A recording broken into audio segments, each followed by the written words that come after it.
2021 Chevrolet Silverado 1500 RST first test. It's so close.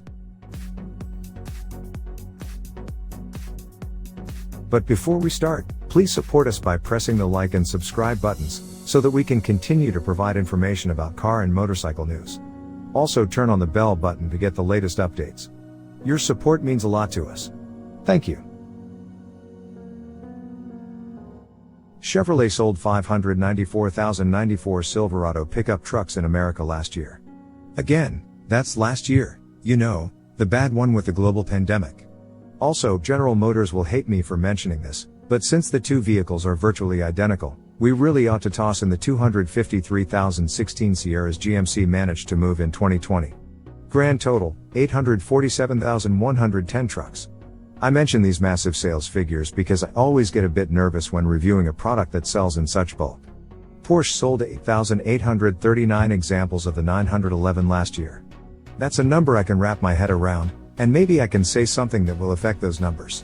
One man's opinion about the second best-selling vehicle, Ford's F-Series total in 2020 was 787,372 units, in the United States of America?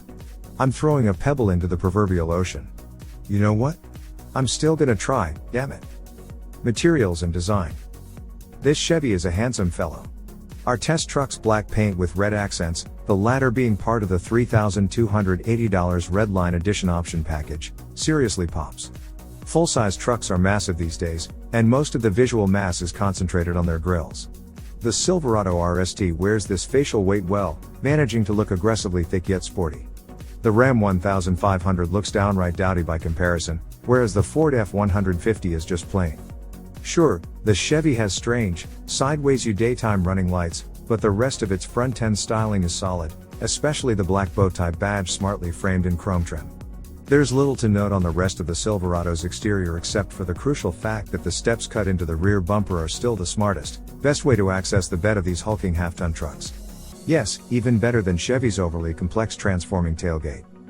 Inside the Silverado, everything comes crashing to a halt. Look, the competition sells trucks with nicer interiors. That's just the way it is. What angers and upsets me about that fact is that it's no secret. Ford and Ram combined deliver more than 1 million pickup trucks a year with better interiors. Everyone knows this to be the case, and yet GM does little about it.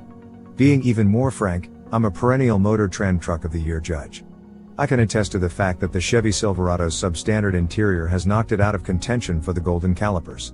Twice. The problem is twofold: design and materials. From a design point of view, the Chevy appears to be 2 generations behind the more upscale innards found in the competition.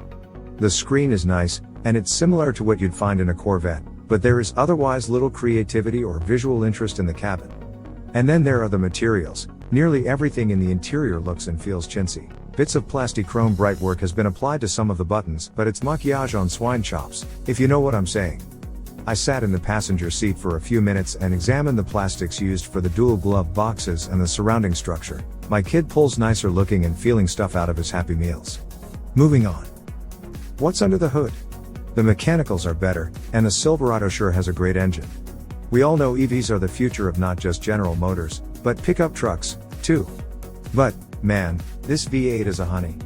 It's big, at 6.2 liters of displacement, and delivers 420 eager horsepower and 460 pounds-to-foot of torque. Cylinder deactivation means that the pushrod small block can run around as a 3.1-liter 4-banger part of the time, as well, in a nod toward efficiency. I've probably used the following quote from Bob Lutz more than any other in my career, but Americans buy horsepower but drive torque. Chevy has done such a masterful job coupling this mighty V8 to the jointly developed Ford/GM 10-speed automatic transmission. There are certain cars where it just feels good when you push down on the go pedal. This truck, with this powertrain, is one such vehicle. Interestingly, the 3.5-liter twin-turbo V6 in the Ford F-150 makes 500 pounds-to-foot of torque, and 400 horsepower, but because of both a touch of turbo lag and the fact that Chevy is better at programming the 10-speed, the blue oval truck doesn't feel as quick nor as powerful. Also, the big 6.2-liter beats up on the numbers put out by Ram's 5.7-liter Hemi V8, which shoves out just 395 horsepower and 410 pounds-to-foot of torque. Even though the American wing of Stellantis has shoved its 6.4-liter V8 into everything from the Dodge Chargers to Keurig coffee pod machines, it's not available on a 1500 pickup. That said, there is an e-torque version of the Hemi that adds a supplemental 130 pounds-to-foot of electric torque. One more thing about GM's 6.2-liter, it sounds phenomenal.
Thanks for watching.